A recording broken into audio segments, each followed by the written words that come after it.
Yo, how's it going, fam? Hope everybody out there is doing straight. Hope everybody's doing well. I had a great day myself, wrapping it up as we head into the nightlife.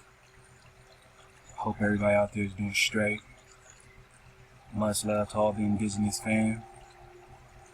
To everybody waking up to the Israel truth. Much ahab to you. Shout out to the bro Teach, man. To the bro Teach Me to Be Priestly. Y'all check him out. I was inspired by something he mentioned in his latest video, and I thought I'd just, make this little video right here based off the information that was presented. Well, not based off that, but I had something in common as far as thought as well, and I'm just gonna showcase my thought on this topic. But yeah, we're gonna get into it, man. I hope everybody's doing well. I hope everybody's doing well. Much ahab to everybody out there on this indigenous truth, waking up to this indigenous truth. Alright? All my Aboriginal Native Americans, copper-colored people of the copper-colored races that were found here by the European. We was already here. Alright? Hope everybody's doing well, man. This is a new series. I know I keep jumping into new series, but y'all must understand there's a lot of information to cover. We don't have that much time, so I just got to bring it to you as it develops. Alright? All praises to the Most High. This is all through, through the power. So without further ado, I wanted to bring you guys, to Genesis 11, verse 1. Again, we're in Genesis 11, verse 1. And I want to share this with you guys, alright? Read along with me. It says, and the whole earth was of one language and one speech. And the whole earth was of one language and of one speech.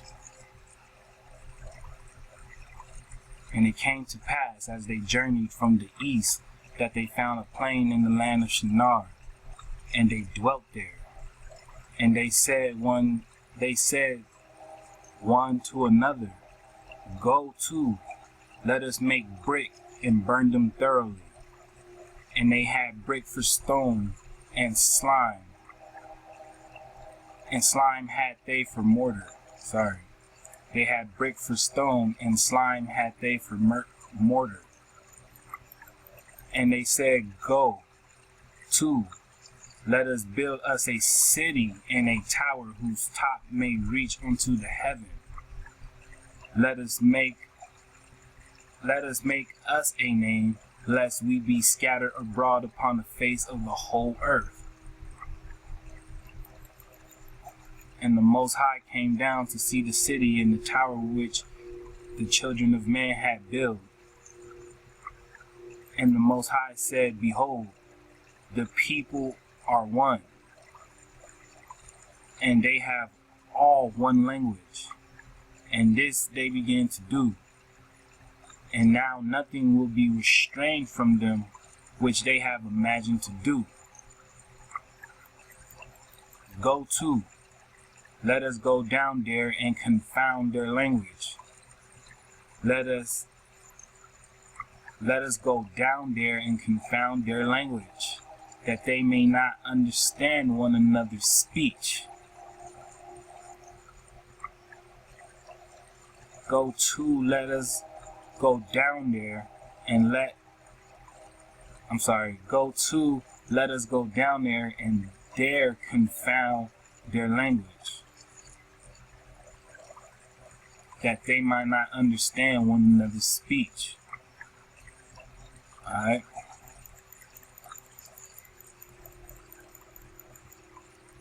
It says, and the whole earth was of one language and one speech. So I mentioned that because as indigenous Americans, we had a language, and we don't know that language. But it was through the acts of a foreigner. See, a confederate of foreigners came with their languages, all separate and different, some relatable, but they were all different. And they mashed their languages up to create one language, and they removed yours.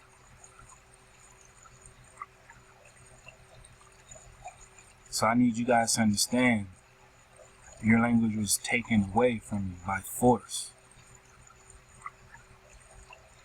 Alright? This scripture does not apply to you. You had a language. Obviously, these builders were the ones who forgot theirs.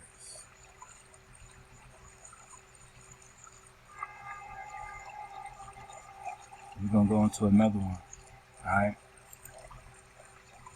This is Zephaniah 3:9. This is Zephaniah 3:9. And it reads, for then I will turn to the peoples a tongue for her generation, that all may call on the name of the Most High to serve him under one yoke. For then will I turn to the peoples a tongue for her generation, that all may call on the name of the Most High to serve him under one yoke. Now, my indigenous Negro, what language do you know that is yours to be restored?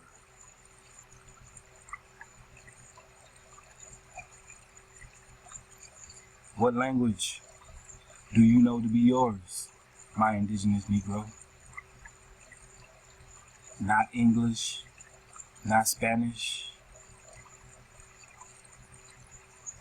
And if you know another language, then you know your roots, I'm pretty sure.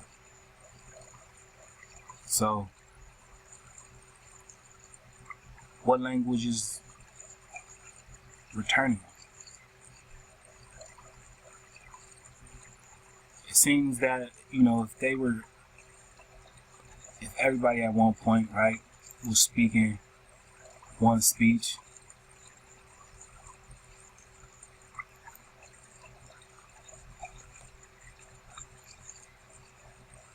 for then I will turn to the peoples a tongue for her generation, that all may call on the name of the Most High to serve him under one yoke.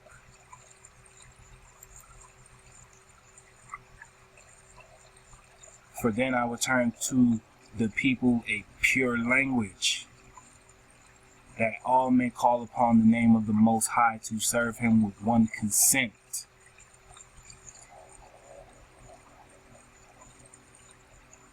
Alright? A pure language. So, since we're dealing with language, right? I wanted to start off with this word translator, since everything we know in English has been translated for us, right? So I was digging on the etymology, and I got one who transfers or interprets, one who carries over, right? One who transfers or interprets, one who carries over, right? And it says, see, transfer, right? It says conveyance of property, right? It says bear across, carry over, right? Bring through, transfer, copy, translate. From trans, across, beyond, to carry. Alright? To carry.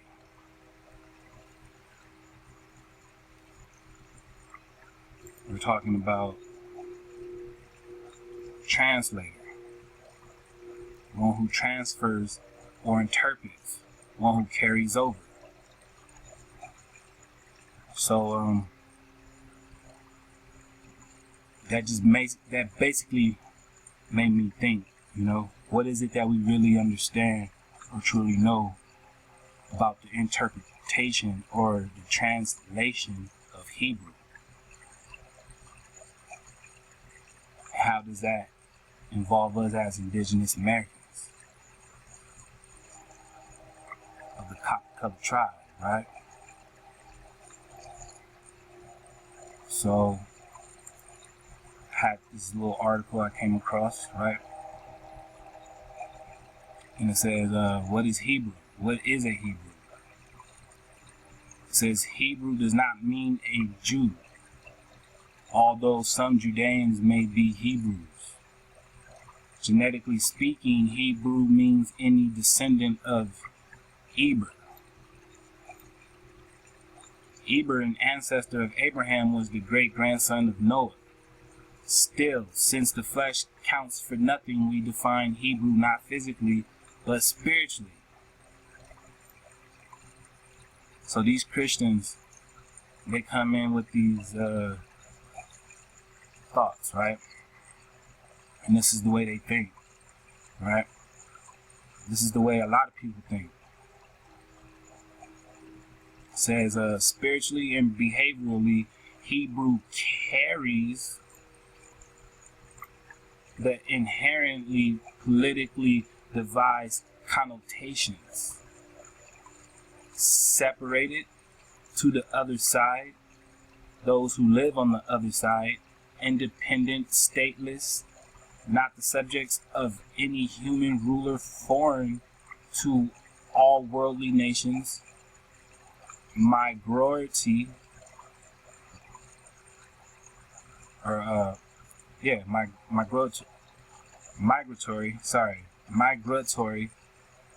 beyond that which is beyond, right? Let me just read that. Sojourner on the earth, one who is passing through. Passer through. As distinct from a settler in the land or resident of the nations. Alright.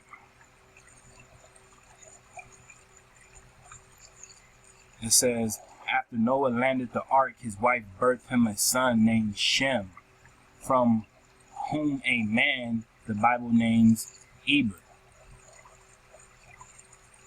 Look at that, right? It says, Eber resisted Nimrod's command to build the Tower of Babel. In an act of outrageous disloyalty to Nimrod, Eber crossed over from Babylon to the land across the river. It says, in the wilderness, Eber and his people retained the Hebrew language. Meanwhile, back in Babylon, the Most High confused the languages of everyone else. It says, the name Hebrew rested on Abraham, whose name comes from that of his great-grandfather, Eber. Abraham and his sons Isaac and Jacob distinguished themselves as men who would migrate away, separate from world society, rather than fight over territory. Abraham, Isaac, and Jacob all crossed over, right, as you read, from their homeland to new territory, even when it meant leaving behind their extended families. We modern Hebrews are called, like Eber, to separate from the legal participation in the beast nations. That's why we are called Hebrews. So this is what this article is talking about. Right? Crossing over. Right? Right?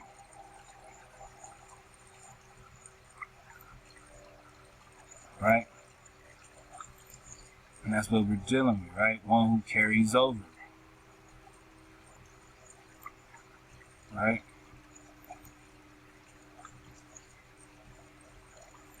Bear, cross, carry over, right?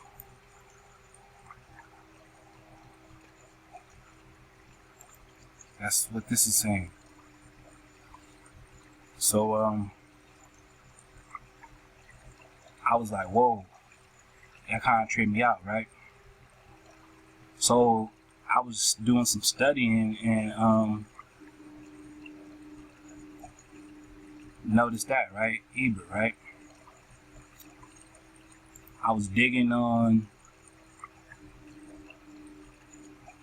Iberian, right? The Iberian Peninsula, right? It says the Iberian Peninsula is also known as Iberia. It is located in the southwest corner of Europe. The peninsula is principally divided between Portugal and Spain, comprising most of their territory. Alright? Portugal and Spain. Iberia. Alright? So I'll scroll down. And it says from the Greek, right? Name. The Greek name. The English word Iberia was adapted from the use of the ancient Greek word Iberia. Right? It says by Greek geographers under the rule of the Roman Empire to refer to what is known today in English as the Iberian Peninsula. Right? It says at the time the name did not describe a single political entity or a distinct population of people. It says Strabo's Iberia was delineated from the Celtic Gaul, okay, Celtic people, right, which they said meant west.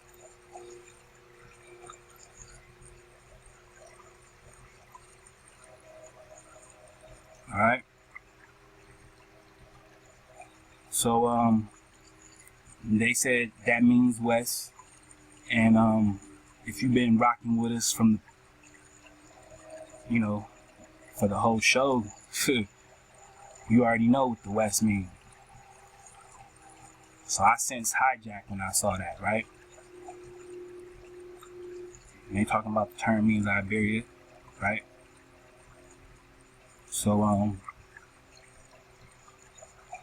let's go to etymology, right? It says the Iberian Peninsula has always been associated with the Ibro, Iberios, right, in ancient Greek, or Iberus, right, or Hebrus, right? The association is was so well known it was hardly necessary to state. For example, Iberia was the country this side of the Iberians, right? So the Greeks had called it the whole of Spain, right? Iberia, because of the Hebrus River, right? So they're talking about a river, right? It says the word Ibar, right, means valley or watered meadow, while Ibai, right, means river. But it says there is no proof relating the etymology of Ebro River with these vast terms. Right? But they'll rock with this side, right? Now remember, we were talking about transferring, right? To transfer, and we were talking about translator, one who carries over. So there's a lot of crossing over, right? Now it says the prehistory for the Paleolithic, right? It says the Iberian Peninsula has been inhabited for at least 1.2 million years. So they say, right? Watch this though. It says during the lower Paleolithic period, Neanderthals first entered the Iberian Peninsula. Alright? So this is their prehistory. Okay? So they had some Neanderthals chilling in Spain, man. Alright?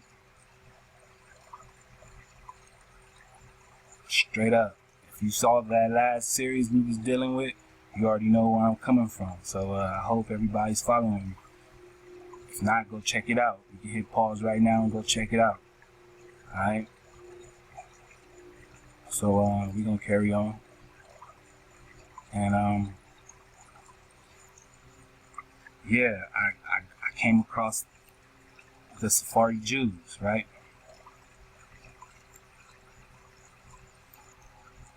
Right? Which basically the Jews of Spain, right? I'm talking about Spain and Portugal, right? Iberian Peninsula. Alright? Yeah, so they're all in the Iberian Peninsula, right? So I go down and etymology, right? It says the name Sephardi means Spanish or Hispanic. Straight up. Right? So that's what we're talking about, right? Right here, this is the city, right, of Spain from the Bible's perspective, right? This is the city of Spain in the Bible, right? It says the name of a location or city conquered by a king of Assyria. Alright. Now, if y'all been paying attention to Brother Lex, man, he's been giving y'all the fire on these Assyrians. You gotta know who these Assyrians are. Alright. Now, it says that this city was overtaken, right, by the king of Assyria, right? And the Assyrian people, right, I looked up, which are also known to be the Syrians, right? See, Syria, right? They want to say not, but it is. It's Syria. Alright, so it says in prehistoric times, the region that was to become known as Assyria, right, was home to what?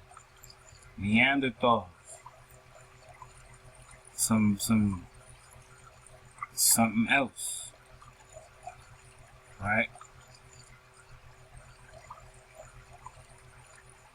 Look at that. Right? That word again.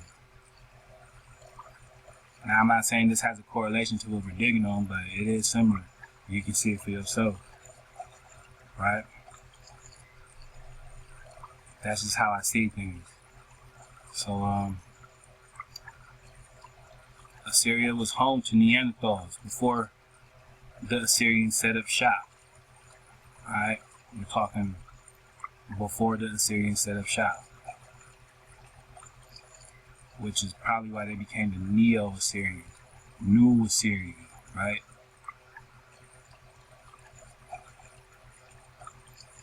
Assyrian conquered, right? Assyria conquered Spain,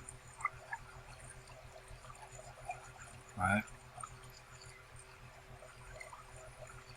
Sephardi means Spanish or Hispanic, right? So we dealing with some crazy stuff. Assyrians and Neanderthals, right? And these translators who tend to carry over and cross over, right? Right? Transfer and copy, right? To translate, right? That's what we're talking about. So people who believe that they passed through or they crossed over, right? Those who live on the other side, right?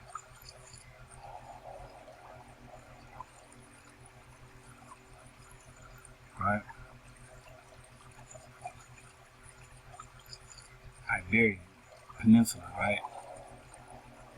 It says Neanderthals first entered. So this is what we're dealing with, right? So it was home to Neanderthals.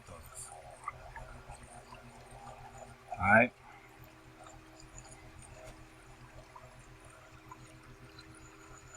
This is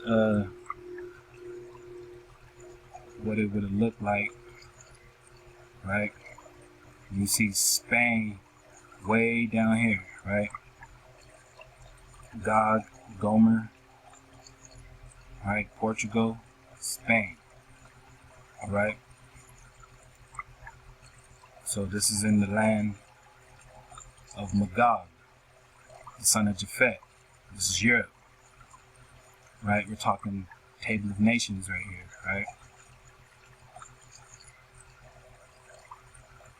So mind you, man, I mean, a lot of us have a lot of pride, right? And want to attach some kind of royalty to here, to Spain, right? Mind you, though, it was home for a while to some Neanderthals, or hybrid mixes, I'll say that much, right?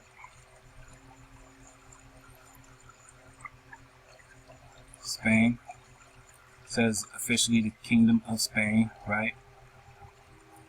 Iberian Peninsula, right? Now, mind you, they was digging on Hebrews, right? Hebrews, right? This side, right? This is what they trying to tell y'all, man. They're trying to wake y'all up, right? So this is Spain. And we know what Spain is, right? It says it is near the Moroccan coast, right? It says modern humans first arrived in the Iberian Peninsula around 35,000 years ago.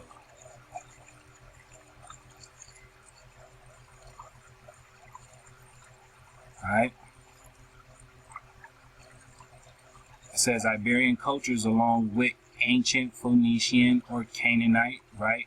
Greek and Carthaginian, right? Carthaginian.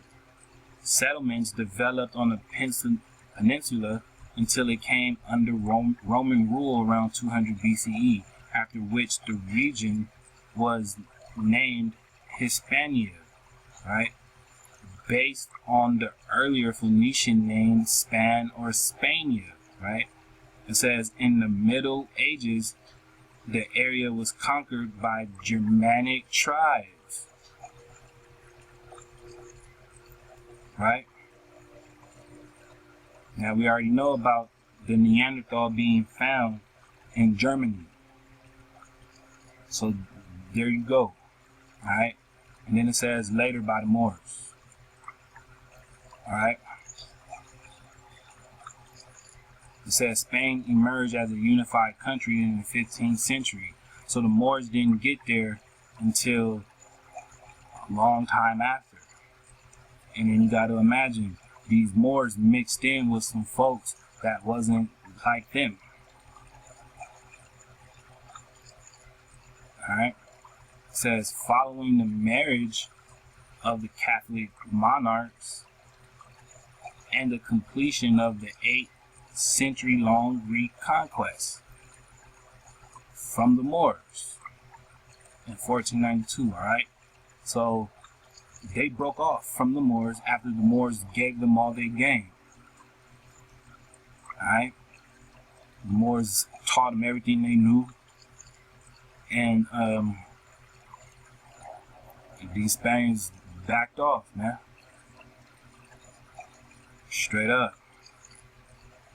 And we know the rest, right?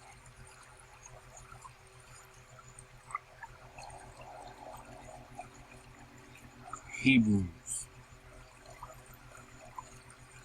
right? Look at the breakdown, right?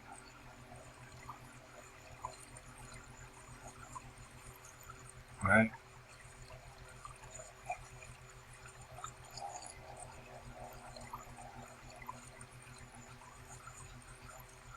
Alright, now let's compare.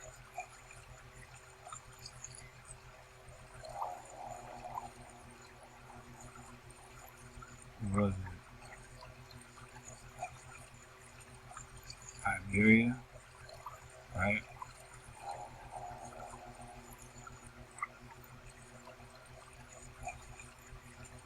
Iberian. There we go. So, Ibram, right? And then we have Hebrews, right?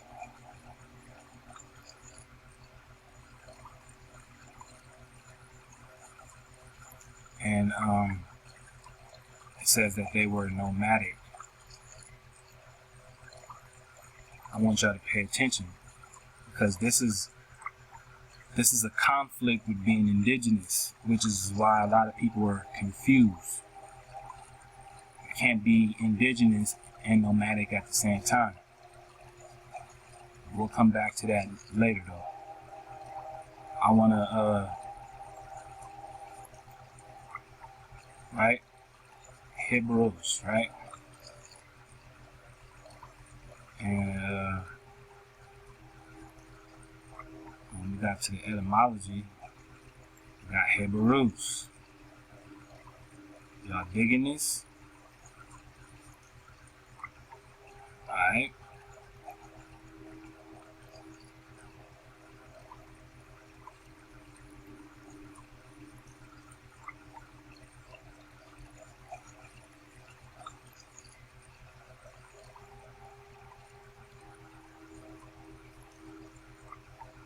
Says the original term is uncertain, right? Says it means to traverse or pass over.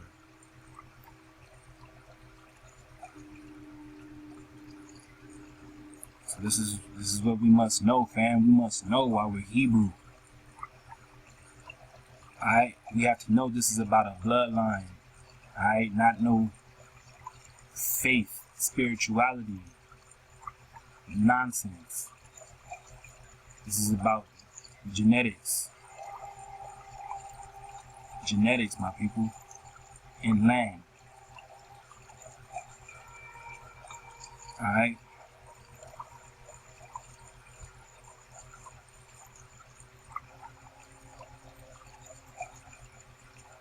Alright, cross over.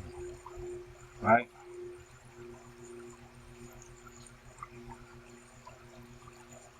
It carries over. Right?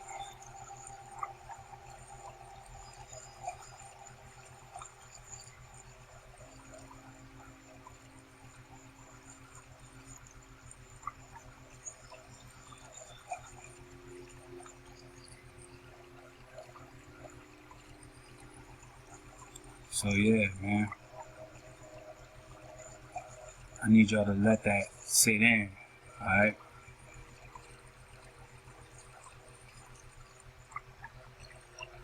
So I came to Moors, and I'm just seeing what the Wikipedia offered, right? And it says the term Moors refers to the Muslim inhabitants of the Maghreb, right? North Africa, the Iberian Peninsula, Sicily, and Malta during the Middle Ages, who were initially Berber and Arab peoples of North Africa. It says Moors are not a distinct or self-defined people, and mainstream scholars observed in 1911 that the term Moors had no real ethnological value. Alright?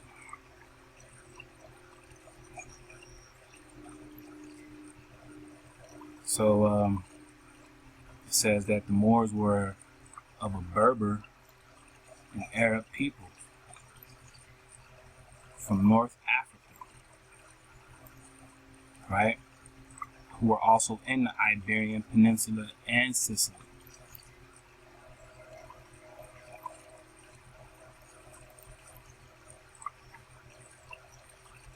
Right?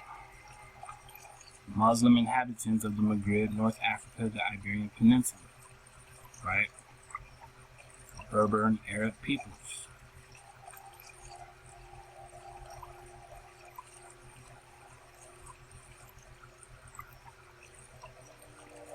So, I was doing some digging, man, and it made me want to look at the word heathen, right? And since these will all be strangers, I was like, man, these will all be heathens in my mind. That's how I was thinking. And I noticed that it was talking about perhaps a dweller on the land, right? One inhabiting uncultivated land, right? Uncultivated land. And it made me want to dig into it more, right? So I looked at heath, and it says untilled land, right? Then it says wasteland, right? Especially flat, shrubby, desolate land, right? It says heather plants and shrubs found on the heaths, right? Then it says heath, moor. Alright? I didn't know that's what that said or meant. Alright? It also means an uncultivated land, right?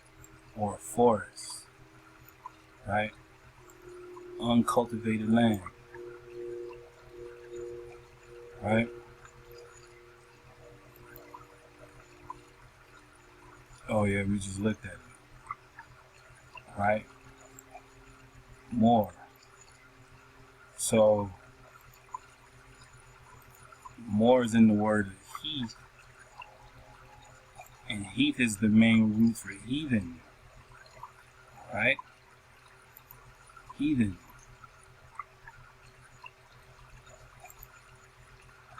More land. Right? And then it says more. And it says waste ground. Right? Swamp. Right? More land. right? Dead land. To die.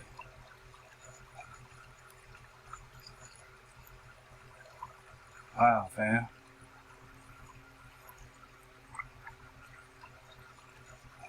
It says dry heatland, right? Barren upland, right? Infertility. To be infertile. So when you think of Europe, right? The swamp type of land, right? My bad, fam. Had to step out one time, but yeah. So we was digging on the moorland, right? So we was learning that basically it had all these different descriptions to it, right? Like this, right? So let's continue. It says that moorland or moor is a type of habitat, right? That can be found in upland areas, in temperate grasslands, savannas, and shrublands, right? And it says it's characterized by low-growing vegetation on acidic soils, right? It says moorland nowadays generally means uncultivated hillland, right? Uncultivated hillland. Feel me? It it says, but it includes low-lying wetlands, right? It is closely related to heath, right? Although experts disagree on precisely what distinguishes the types of vegetation. Generally, moor refers to highland, high rainfall zones, whereas heath refers to lowland zones, which are more likely to be the result of human activity, right? It says moorland habitats are more extensive in the neotropics and the tropical Africa, right? It says, but also occurs in northern and western Europe, right? Northern Australia, North America, Central Asia, South America, right? And the Indian subcontinent. It says most of the world's moorlands are very diverse ecosystems. In the extensive moorlands of the tropics, biodiversity can be extremely high. Moorland also bears a relationship to the tundra, right? Where the subsoil is permafrost or permanently frozen solid, appearing as the tundra retreats and inhabiting the area between the permafrost and the natural tree zone. Alright?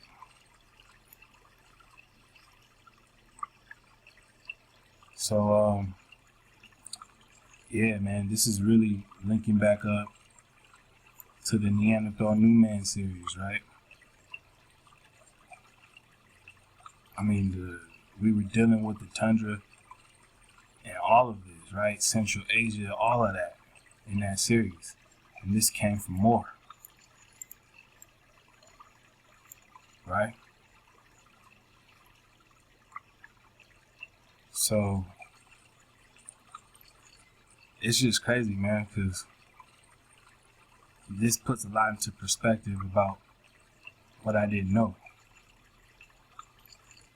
Let's dig on this a little more. It says in Europe, the associated fauna consists of bird species such as the red grouse, hen harrier, merlin, golden plover, curlew, skylark, meadow pipit, wind chat, ring owl, and twite.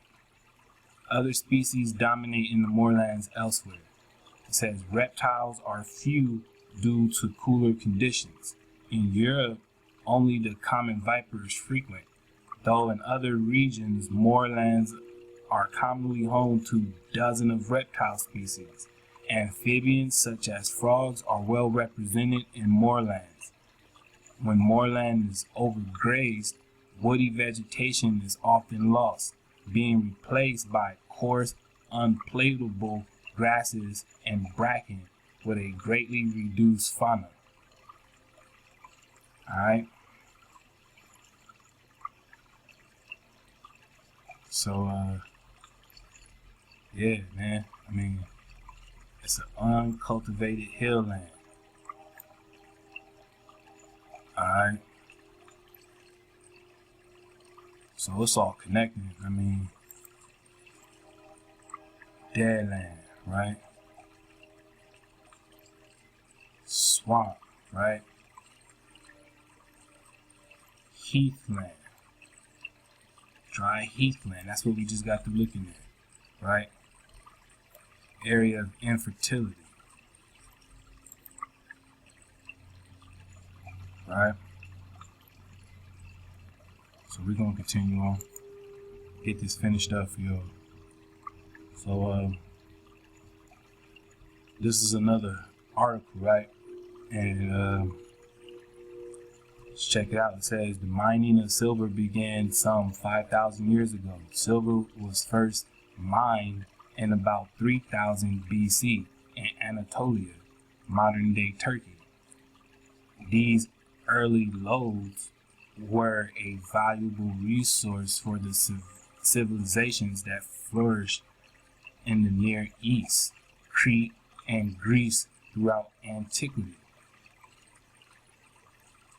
Alright, so lodes, right?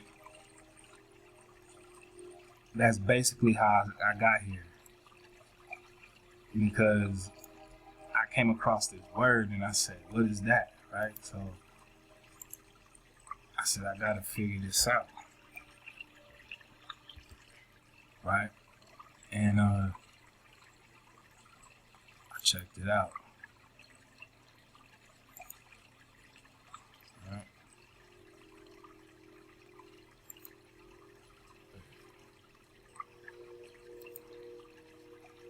Just put it in. Right. Loads. Right. It says a vein metal, right? Aura in the earth, right? A rich source of something, right?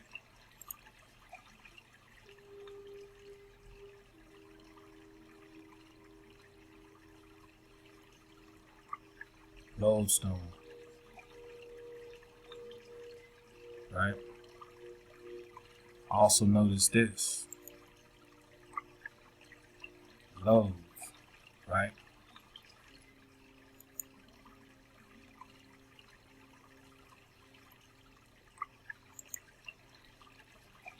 Loads, right? Gold, right?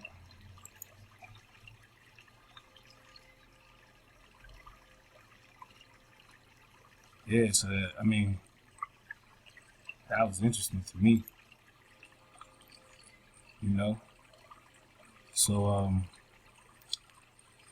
I came down here, right? And I read, with the Moorish invasion of Spain, the practice of silver mining migrated to a broader range of countries, most of them in Central Europe. Several major silver mines discoveries occurred between 750 and 1200 AD, including Germany and Eastern Europe. Alright, so, I mean,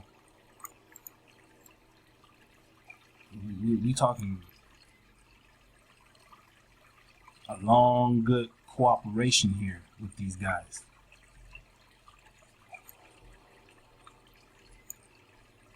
Alright. Says the Moorish invasion, right, of Spain. So it seems that, you know, these guys brought this activity, man.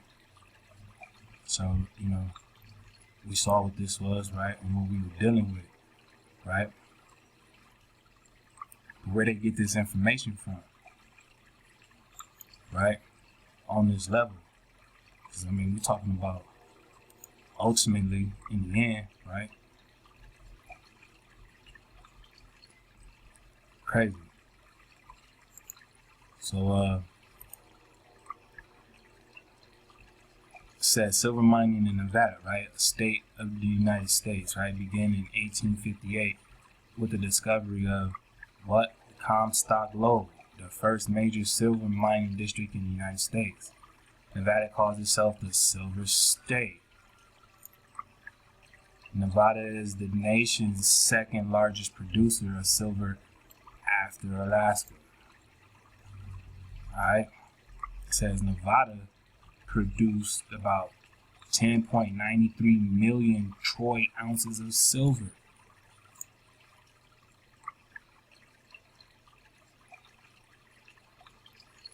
Y'all gotta know what's going on, man. This is what's happening. Right?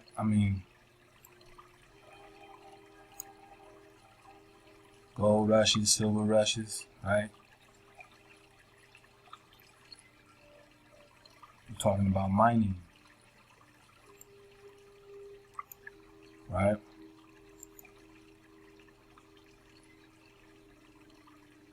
And they started this back in 7050 AD in unison with Central Europe, right?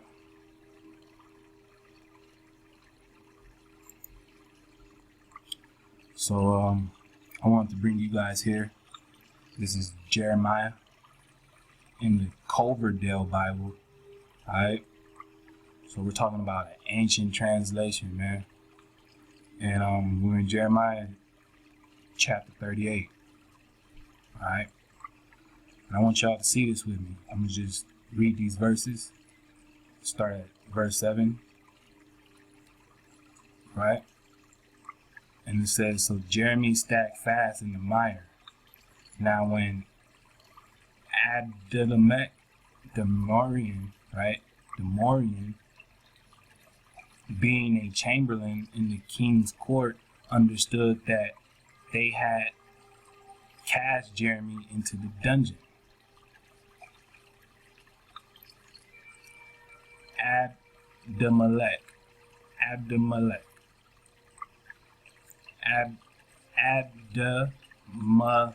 right? Adelamelech, the Morian.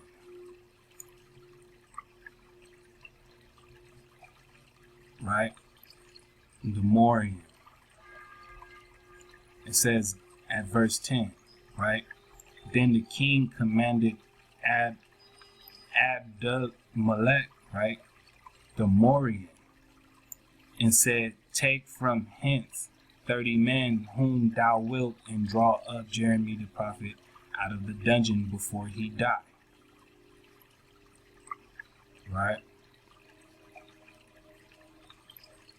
And Abdelmelech, the Morian, said unto the prophet Jeremy, O put these rags and clothes under thine armholes betwixt the and the cords. And Jeremy did so. The Morian. The Morian.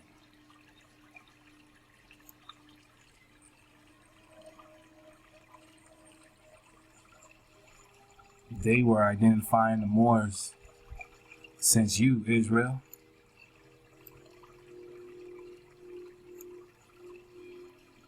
Right?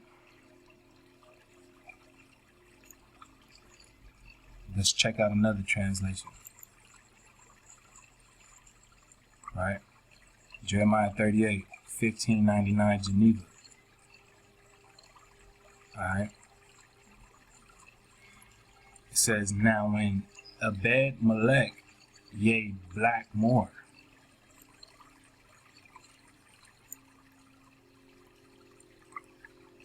you see that F right there? Keep that in mind, alright? Footnote. Right? It says, now when Ebed-Melech, yea Blackmore, one of the eunuchs which was in the king's house, heard that they had put Jeremiah in the dungeon, then the king sat in the gate of Benjamin. Then the king commanded Ebed-Melech the Blackmore, saying, take from hence 30 men with thee, and take Jeremiah the prophet out of the dungeon before he die. Alright, verse 12. And Ebed-Melech the Blackmore. I mean, they're throwing emphasis on it, my people. Blackmore, right? Blackmore. So this book is entirely based upon you, my people.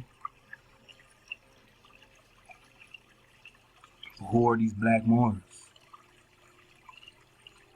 Right? Who's this Blackmore? Footnote, right?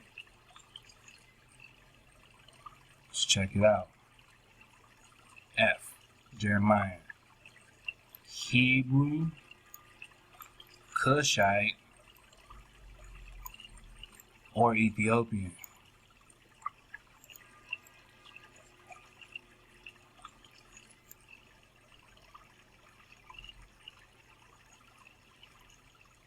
Hebrew, right?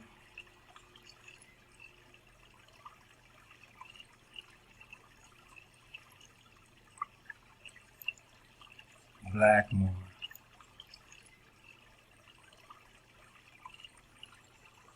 Now, if this is what, you already knew, if this is something you already knew, then by all means, you know what I mean? But, for those that didn't know, alright? So let's stop playing the games, man. Let's get to the bottom of it, right?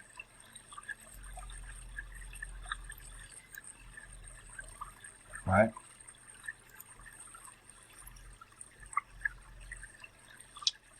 So, this is a PDF I came across, and it's dealing with the amalgamation on metals, right?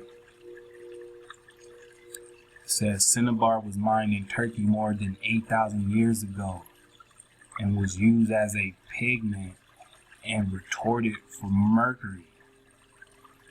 It says before the Christian era, right? Mercury was known in Spain, and the Moorish name of the mine, Almadin, right? Almadin, and the name of the metal, Azoga, right? Are still known and used in Latin America.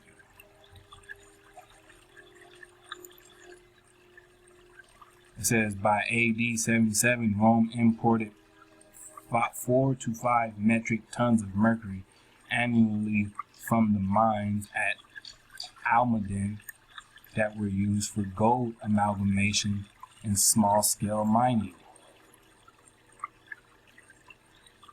Alright? So these Moors, man, that was their business, mining. Right? Mining. And they was everywhere getting it. I mean, South America, right? And these mountains, right?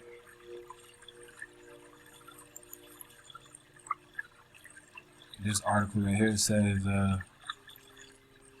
we dealing with copper, right? And mining, right? So you guys know, right? And the importance of it. I'll let you skim it over, right?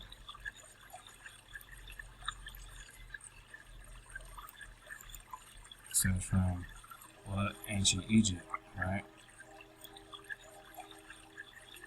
Right? Copper for the pharaohs, right? It says it has been documented that Israel's Tina Valley, right, provided copper for the pharaohs. Alright?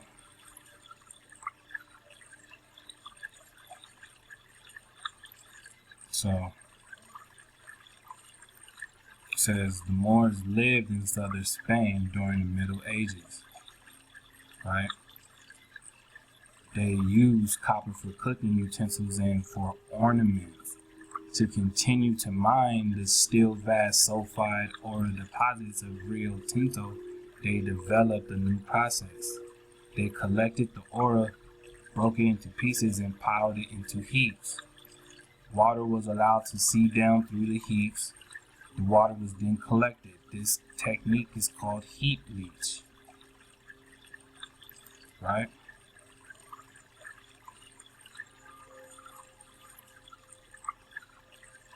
Right? And we're talking about the Moors. Right? Once again. So they were experts at this mining, man. I mean, an ore, right? A naturally occurring solid material from which a metal or valuable mineral can be profitably extracted. So this is all about money. Alright? In stones. Look at this, man. Chemistry, science, platinum, uranium, gold, silver, steel, aluminum. I mean, alright? Chemists, right? Alchemists, right? Comet, right? Stones, right? Riches, right? Look.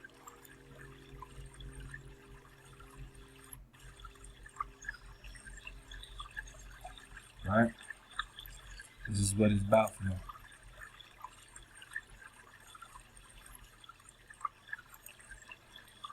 Alright? I mean, this is what they're in it for, fam.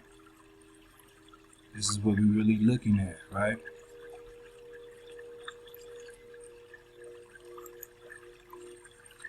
Now,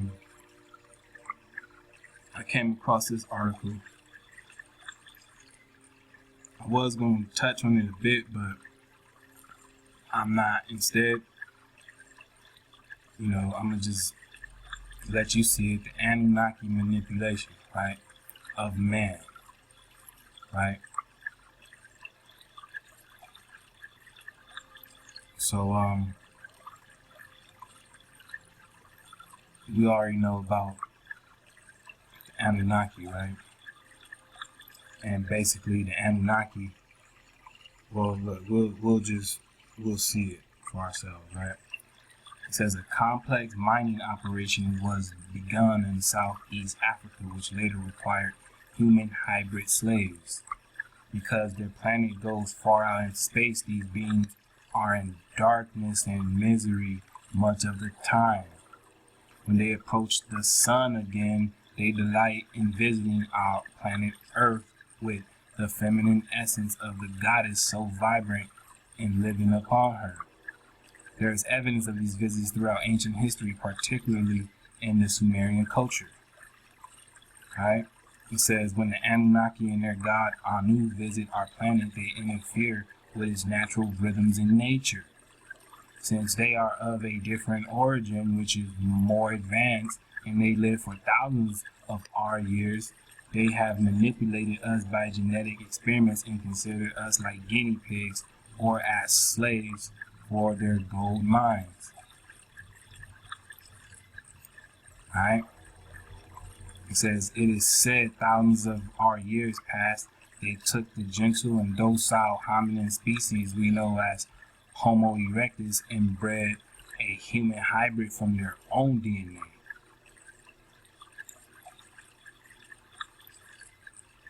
Alright? And I want you to pay attention to Nibiru, right? And you see that Iberu, right? That Iberi, right? The Iberu, right? Nibiru. That root. Because it's talking about a crossing. Alright? This right here, this Homo erectus, this is the Neanderthal, this hominin. When you see that Homo, right, that Homo is referring to the hominin. The hominin is another topic. Know that. This is the Neanderthal stuff, alright?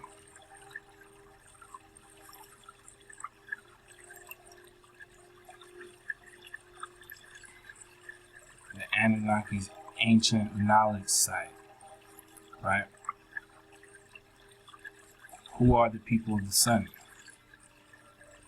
Answer: people of the sun are anyone who by nature is born in tropical environments, inclusive of Mexico, the Caribbean, Hawaii, South America, Puerto, and of course Africa, etc. People of the sun are melanite children bearing the gift of melanin from the Anunnaki in their genes. Alright? Nah, we don't want that.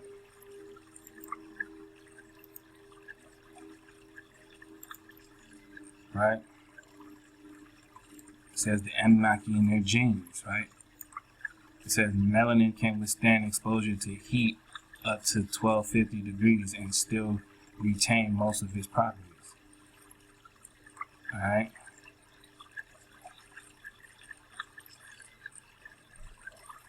It says knowledge is important, but we must make sure it's right knowledge. Many lies have been told to us and are still being told. I am not trying to preach to anyone or put down anyone's religious beliefs. All I wish to do is present some ancient facts, and you can check them out for yourself, as we are taught in the Nuwabian nation of Moors.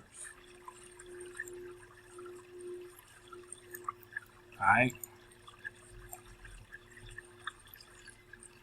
So it's these Moors, right,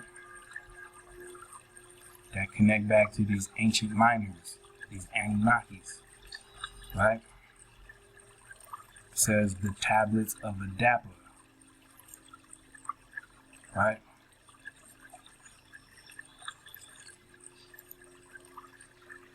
It says Adapa.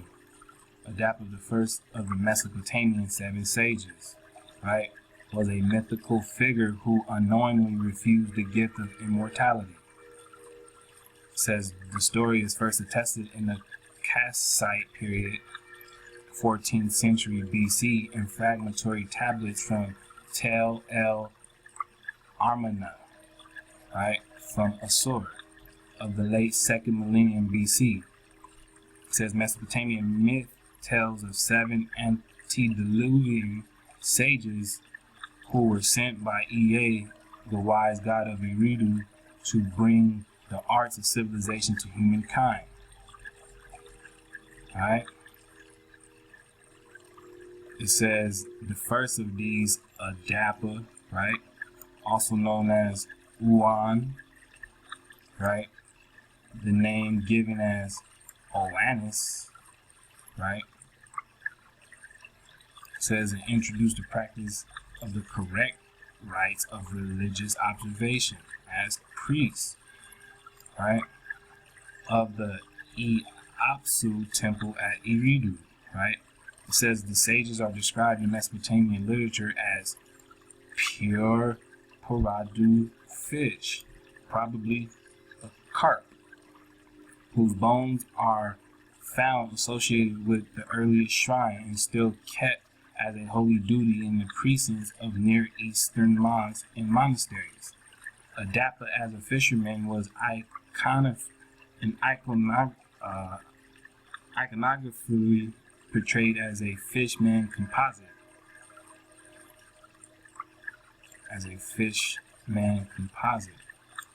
Right?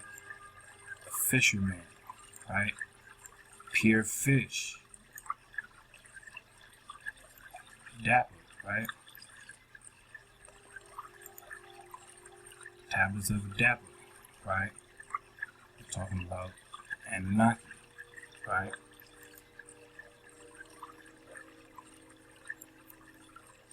So, checked out Arabs, man, since they say that Moors can also be Arabs, right?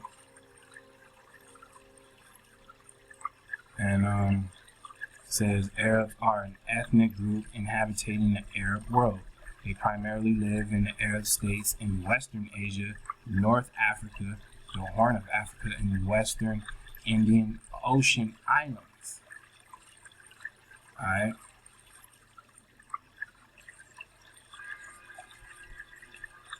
It says, before the expansion of the Caliphate, right, Arab referred to any of the largely nomadic Semitic people, right, from the northern to central Arabian Peninsula and Syrian desert,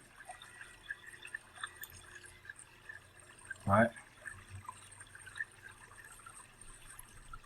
So the Arabs are known to be a nomadic, right? Semitic people, nomadic, right?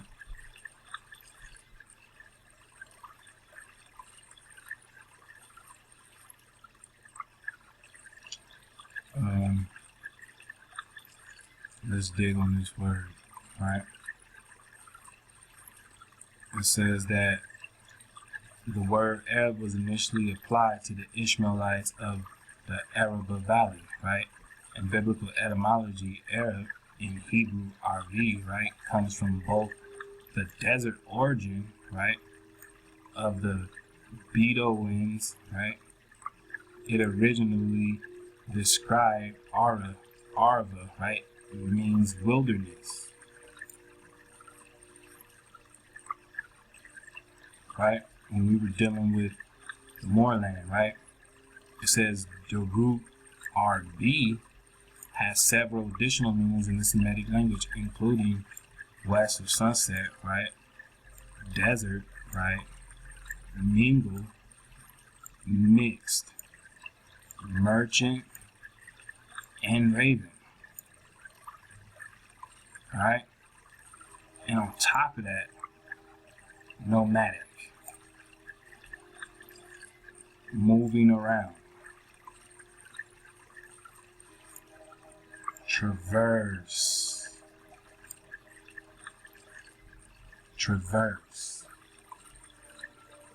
Alright? Traverse is to move, to travel, to be nomadic. So these people didn't have a set home. They were given the wilderness. Right?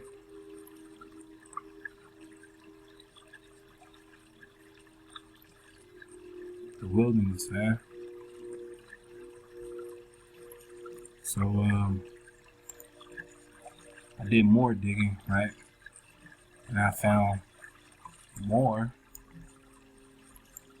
in Hebrew.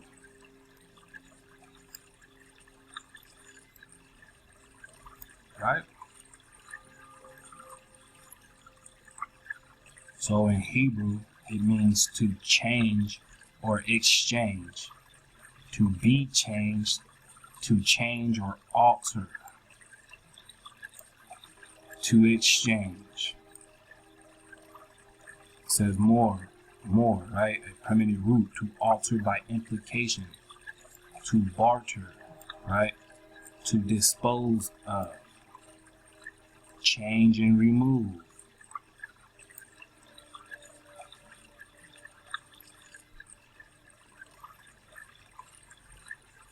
It says right here that it means to buy and to sell. To buy and to sell. Right? We know this. Right? To buy and sell.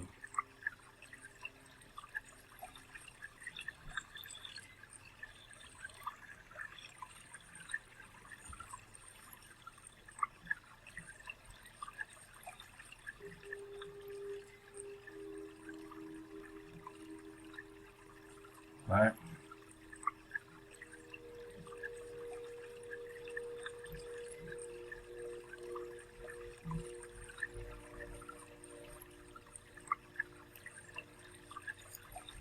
buy and sell.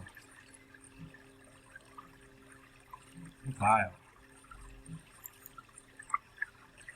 To buy, to sell. More.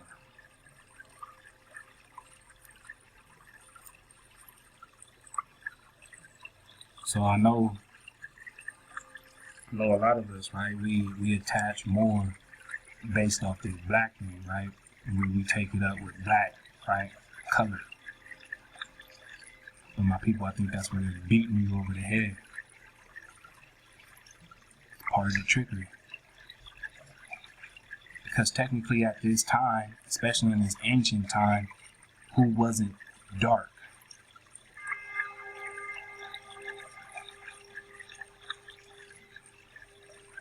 We need to think a little bit more clearly, my people, because they had the capability of being dark as well. They still differed from you. Nonetheless, they were dark. So where's the separation? What's the difference? It seems like you woke up, right, and you put them on. I mean, look at the word in our language, right? What are we dealing with? For then I will turn to the people a pure language. Right? And when we dig in this pure language, it's exposing them more. Right?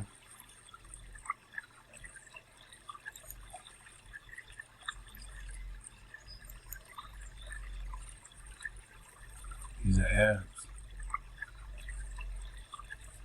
Right?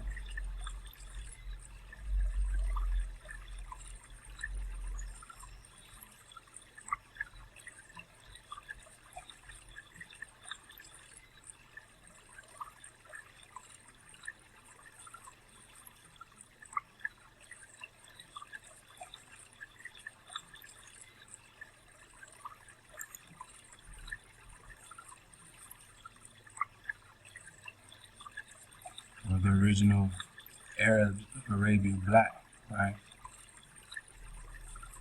Groups like the Shamar descended from Arabs who mixed with the Syrians. Alright? That's what you're looking at. Right?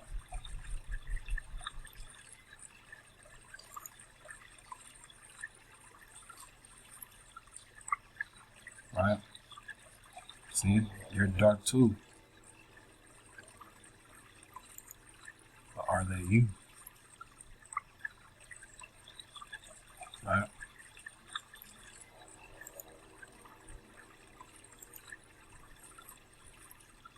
Hindu. Right?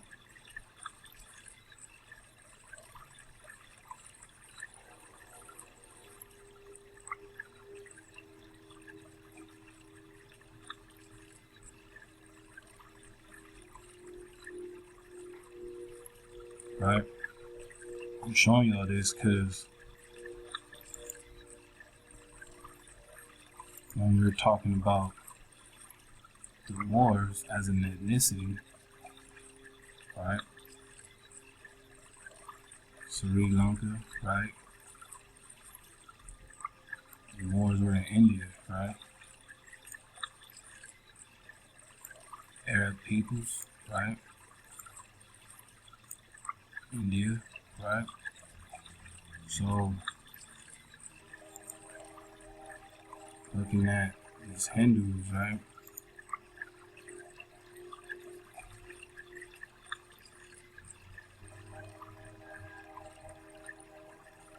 Right? You see brother right here, right? And I mean, they're the same, fam. So you need to distinguish who you are, because they translated everything and added themselves in.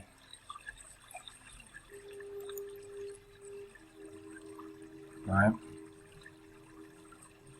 I mean, even all the way down to the meaning of Hebrew, right?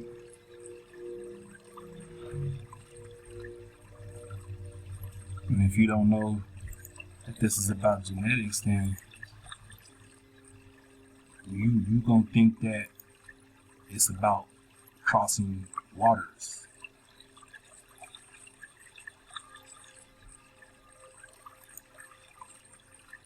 This is about who you are. Alright?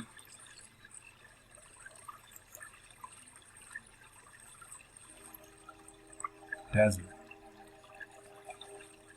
It says desert is a wasteland. Desert is wilderness, wasteland, destruction, ruin. Literally thing abandoned. Wilderness. Forsake.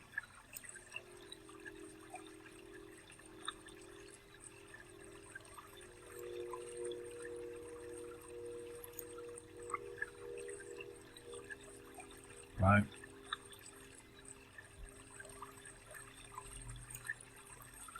Wasteland, right? And when we were digging on the moorland, right?